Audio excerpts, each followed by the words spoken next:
న్యజనులు ఏల అల్లరి రేపుచున్నారు, జనములు ఏల వ్యర్థమైన దానిని తలంచుచున్నవి.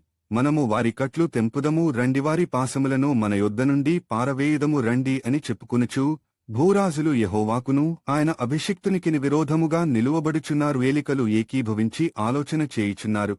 ఆకాశమందు ఆసీనుడగువాడు నవ్వుచున్నాడు. ప్రభువు వారిని చూచి అపహసించుచున్నాడు.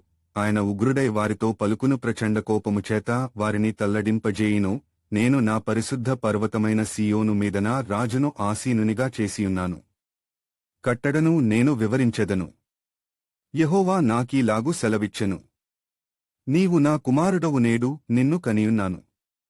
నన్ను అడుగుము, జనములను నీకు స్వాస్థ్యముగాను భూమిని దిగంతముల వరకు సొత్తుగాను ఇచ్చెదను. ఇనుపదండముతో నీవు వారిని నలుగగొట్టెదవు. కుండను పగులగొట్టినట్టు వారిని ముక్క చెక్కలుగా పగులగొట్టెదవు. కాబట్టి రాజులారా, వివేకులై యుండుడి. భూపతులారా, బోధనొందుడి. భయభక్తులు కలిగి యెహోవాను సేవించుడి. గడగడ వణకుచూ సంతోషించుడి.